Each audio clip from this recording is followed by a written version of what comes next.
ঘোষাল। কে কে তুমি? কেন এসেছো এই পাপপুরীতে? এখানে আলো নেই, বাতাস নেই, নেই কোনো মুক্তি। আছে আছে শুধু জ্বালার যন্ত্রণা। কি বলছো ঘোষাল? তোমার কি হয়েছে? অন্য ভয়ে পেয়ে পালিয়ে গেছে জীবন থেকে। পাপের পাড় তৈরি হয়েছে, ওই পাড়ের শীর্ষে বসে আমি নরক যন্ত্রণা ভোগ করছি। আর শুনতে পাচ্ছি। কি শুনতে পাচ্ছ ঘোষাল? মহাকালের পদধ্বনি। ঘোষাল, কালের চাকা ঘুরিতেছে অবিরত, ছিল যারা হয়ে এই বদানত, আজ তারা শীর্ষে। তুমি শুনতে পাচ্ছ তাদের ব্যঙ্গ হাসি? ওই দেখো, হাতে মশাল নিয়ে ভয়হীন বুকে সমুদ্রের জলস্বাসের মতো তীব্র গতিতে এগিয়ে আসছে। পাহাড়ের চারিদিকে আগুন জ্বালিয়ে দিচ্ছে। আলু গুড়ের লেলিয়ার শিকার দাও দাও করে জ্বলছে। বাঁচাও বাঁচাও, আমাকে বাঁচাও। তোমাকে বাঁচাতে আজ আর কেউ এগিয়ে আসবে না ঘোষাল। গ্রামের মধ্যমণি হয়ে যে অন্যায় যে পাপ তুমি করেছো, তার ফল তোমাকে ভোগ করতেই হবে। দুর্গাচরণ, পাপ কোনোদিন পাপ কেউ ক্ষমা করে না দুর্গাচরণ। শুরু হয়েছে পাপের খেলা। বলতে পারো ঘোষাল, তোমার পাপ কেন বইবে তোমার ওই মেয়ে? তার কি অপরাধ? আমার সাথীবার কি হয়েছে? আর সিঁদুর মুছেছে, শাখা ভেঙেছে, কপাল পুড়েছে। বিরাট, আমার সাথী হারিয়ে গেছে বাবা, সে হারিয়ে গেছে। কেন কেন হারিয়ে গেল? তোরা সবাই মিলে আমাতে যার সঙ্গে বিয়ে দিলি, তার মায়ের আদেশে ঘর থেকে তাকে বের করে দিয়েছে।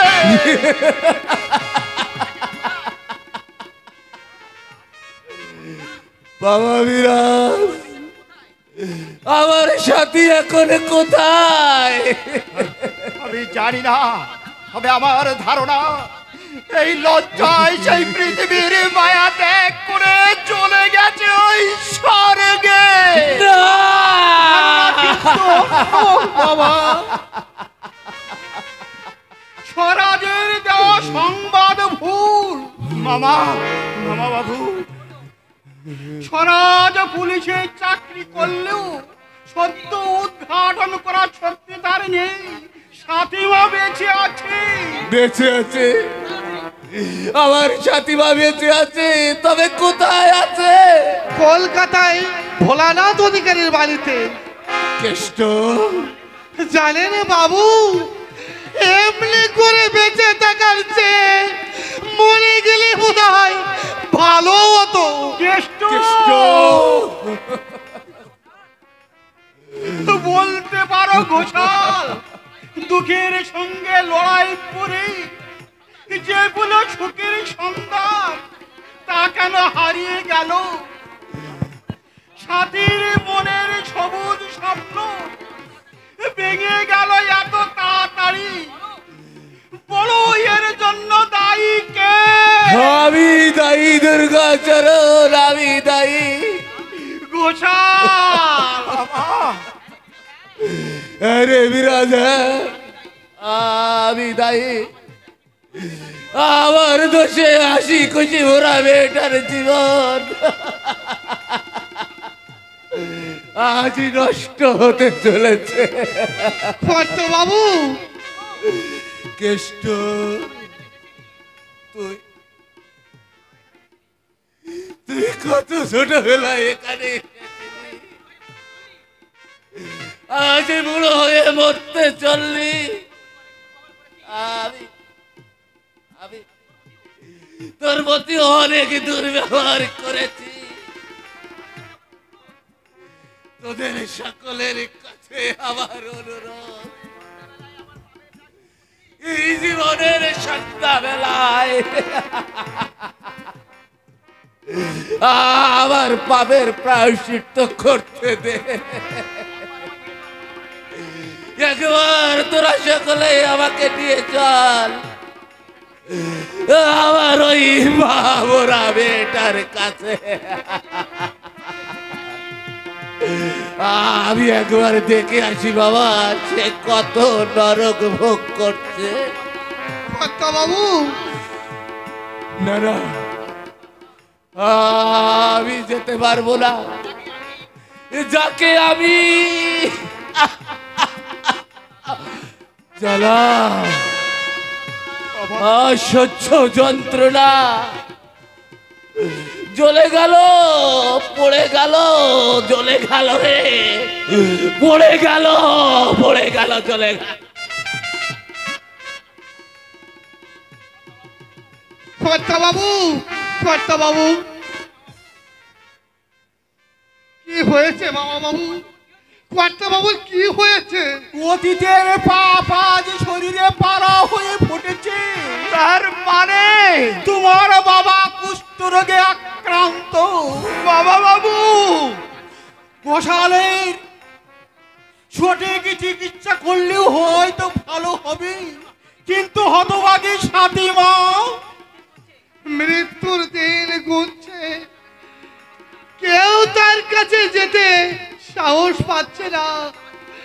এমনকি আমার দিদিমণি আমাকে দেখেও চিনতে পারলো না, চিনতে পারলো।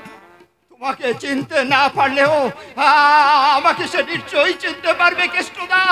তুমি আমাকে নিয়ে চলো কেষ্টদা, আমরা সবাই তাকে আবার ফিরিয়ে নিয়ে আসবো কেষ্টদা। কিন্তু কোথায় তাকে ফিরিয়ে আনবি বাবা?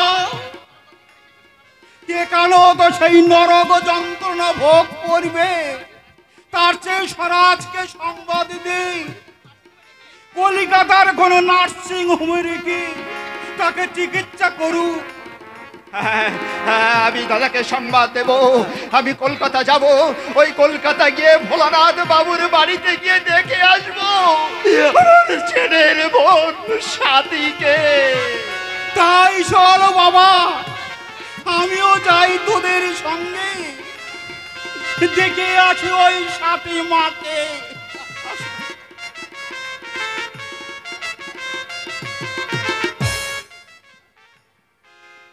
সাথীকে দেখতে যাচ্ছে মামা আর বিরাজ, সেখানে যাওয়াটা আমারও বিশেষ দরকার, কিন্তু কিন্তু না, আমি এই মুহূর্তে সেখানে যেতে পারবো না। ডাক্তার সার্নালের রিপোর্ট আমার সমস্ত ধারণাই বদলে দিয়েছে।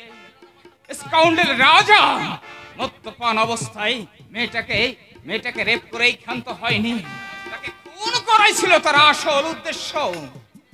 সেদিন সেই রাজার সঙ্গেই আজকের রাজার তফাৎ অনেক। রাজা মস্তান, খুনি, লম্পট। তাকে বিশ্বাস করে আমি আমার বোন সাথীকে তার হাতে তুলে দিতে আমি দ্বিধা করিনি। ও আমি পুলিশ হয়ে আমি মানুষ চিনতে কি ভুলই না করেছি। সাথীর সোনালী জীবন আমি ব্যর্থ করে দিয়েছি, কিন্তু না, আমি রাজাকে ক্ষমা করব না। রাজাকে আদালতের কাঠ গড়ায় তুলবার আগেই তার জীবনটাকে ফাইল করে দেবেন না স্যার। শত অপরাধী হলো সে আপনার আপনজন ভগ্নিপতি। কিন্তু তুমি এখানে কেন? অবাক বিষয়ে তাকিয়ে আছেন কেন স্যার? সঙ্গে সঙ্গেই তো ছাড়া পেয়েছি। আর আপনার ক্ষমতা কতখানি সেটাও জেনেছি। স্যার, আমরা রাজনীতি করি, আমাদের কি আপনারা আটকে রাখতে পারেন? পারি না বলেই সেটা আমাদের ব্যর্থতা। স্যার, আপনার সৌভাগ্যের রাজা হঠাৎ দুর্ভাগ্যের বাসা বাঁধলো কেমন করে? সে তো আদর্শ চরিত্রবান। তুমি চুপ করো। ভালো লাগছে না? না, ভালো লাগছে না স্যার। আমি চুপ করলে কি হবে স্যার? এই সমাজ সমাজ তো চুপ করবে না।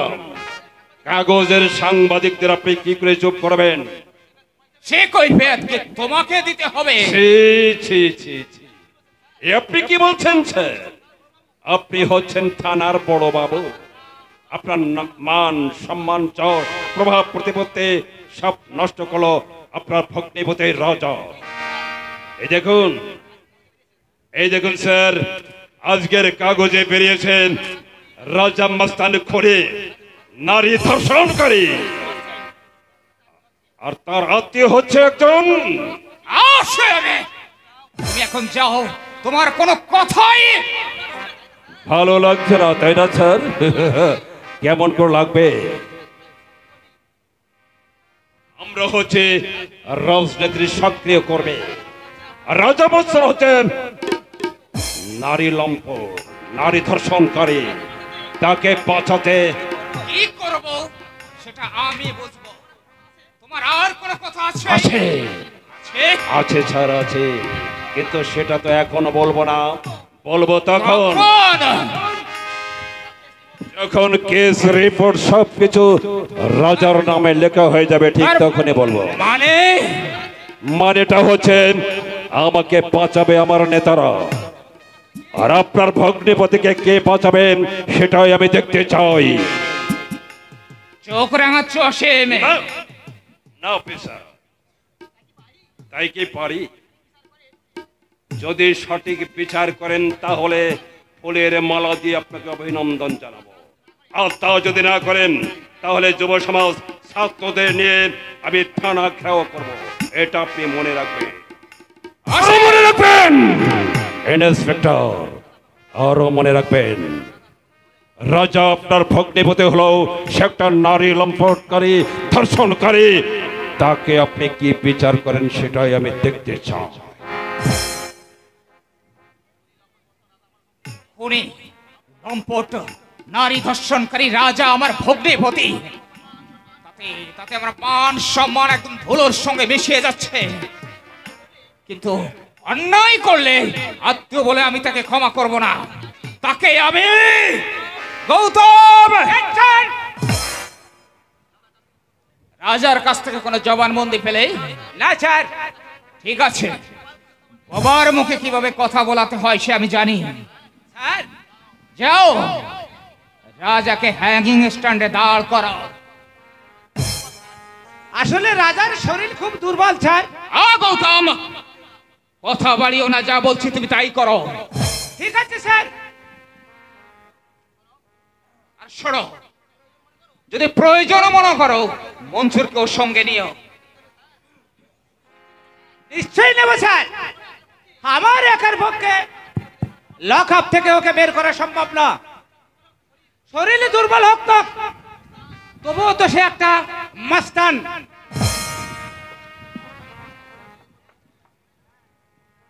মাস্তানের মাস্তানি চিরদিনের জন্য আমি বন্ধ করে দেব। গৌতম, মা